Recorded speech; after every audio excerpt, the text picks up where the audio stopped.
Big news for student loan borrowers. The Trump administration has hit pause on its plan to garnish Social Security benefits from folks in default. Quite a plot twist, considering they announced they'd restart collections just last April.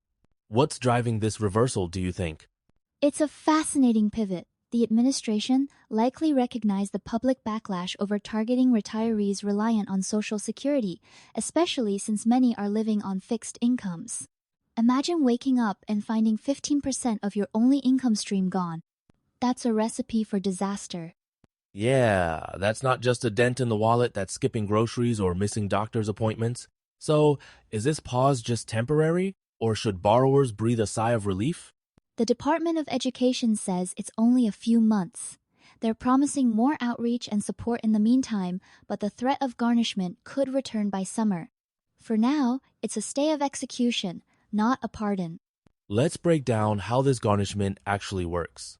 When someone defaults on a federal student loan, usually after 9 months of missed payments, the government can seize tax refunds, garnish wages, and, crucially, reduce Social Security payments by up to 15%.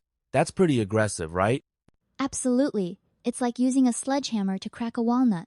Over 450 zero borrowers aged 62 and up are in default and could see their Social Security checks shrink. For many, those checks cover basics like food and medication, so even a small reduction can push them below the poverty line. And with Social Security being the primary lifeline for so many seniors, even a minor cut could mean the difference between getting by and going under. It really highlights how unforgiving the system can be for older Americans. Exactly. It's almost ironic after decades of work and paying into the system, retirees are penalized for student debt that may date back to the 80s or even earlier, not the golden years they imagined. We've heard the official reason for the pause is to protect retirees, but do you think there's more to it? Could political pressure or upcoming elections be a factor here? I wouldn't rule it out. Public sentiment has shifted, with more attention on vulnerable populations. Plus, Carolina Rodriguez from the Education Debt Consumer Assistance Program pointed out that garnishing Social Security could mean seniors skipping meals or doctor visits, a PR nightmare for any administration. And let's not forget, the pause gives borrowers a window to get current on their loans. Kind of like a grace period, but with an ominous deadline hovering overhead. Exactly, it's a lifeline, but a temporary one. Borrowers need to act quickly otherwise. The next round of garnishments could hit even harder, especially if the economy takes a downturn. So what's next? The Department of Education hasn't set a firm date for resuming collections. Any chance this pause could turn into a more permanent policy shift? Or is it just postponing the inevitable? The language from officials is intentionally vague. They're emphasizing outreach on affordable repayment plans, but there's no guarantee. I'd say it's more of a strategic pause to reassess, possibly to avoid negative headlines before rolling out a revised approach.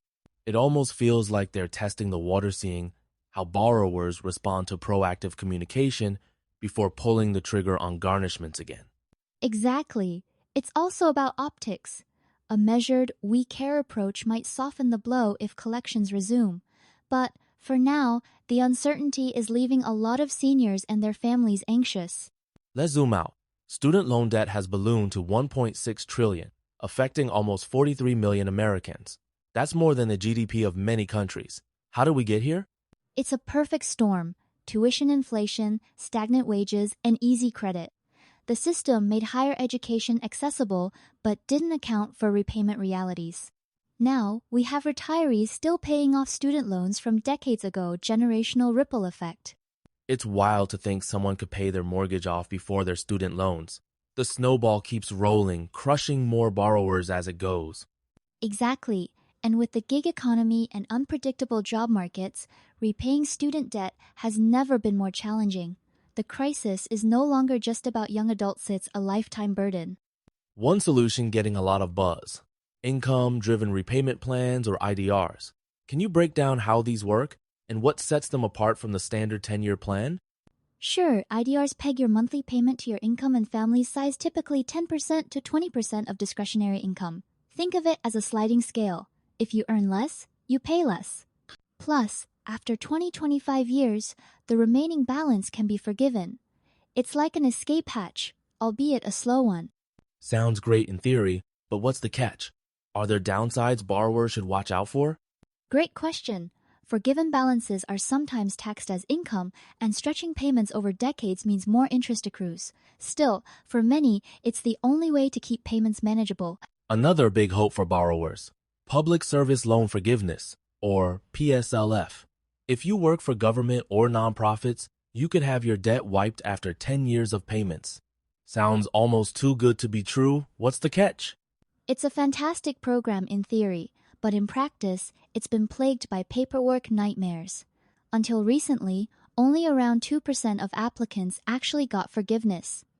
Errors in employer certification and missed qualifying payments are common pitfalls. So, it's basically a bureaucratic obstacle course. But for those who make it through, PSLF can be a total game changer, right?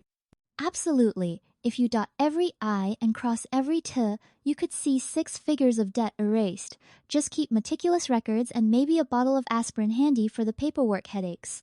Let's talk refinancing. Private lenders often tout lower interest rates, but is the grass really greener? Refinancing can slash your interest if you have solid credit and stable income, but beware, you lose access to federal protections like IDR plans and loan forgiveness. It's a classic case of read the fine print. So, refinancing could save money short term, but means giving up future safety nets. Would you say it's only a good move for certain borrowers? Exactly. If you're confident you won't need federal perks like deferment during a job loss, then refinancing can pay off. Otherwise, it could backfire if life throws a curveball.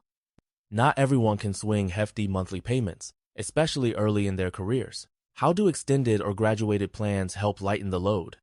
Extended plans stretch repayment up to 25 years, shrinking your monthly bill, while graduated plans start low and increase every 2 years. It's like easing into a cold pool instead of diving right in. The trade-off? More interest paid over time. So, borrowers buy breathing room now, but at a higher long-term cost. Is that a fair trade for most people? For some, yes, especially those facing financial instability. But anyone choosing these plans should have a strategy to pay extra when possible, to avoid getting stuck in a cycle of endless interest. Life, happen job, loss, illness, unexpected bills. That's where deferment and forbearance come in, right? What's the difference between the two? Deferment pauses payments, and if you have subsidized loans, interest doesn't accrue. Forbearance also halts payments, but interest piles up on all loans. Both are temporary fixes that can add to your total debt if used too long. On a brighter note, some employers now chip in on student loan repayment. How big of a difference can that make? It's a huge perk. Employer contributions can shave years off repayment. If your company offers this benefit, it's basically free money, grab it while you can. Let's finish with some power moves. Beyond official programs, what else can borrowers do to crush their debt faster?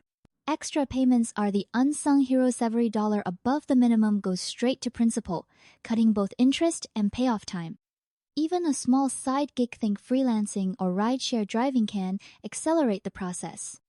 And there's a silver lining on tax returns. You can deduct up to $2,500 in student loan interest each year. Not enough to retire on, but every bit helps. Absolutely. In the end, beating student debt is about stacking every advantage: federal plans, employer help, tax breaks, and hustle. The key is staying proactive and not letting the debt dictate your life story.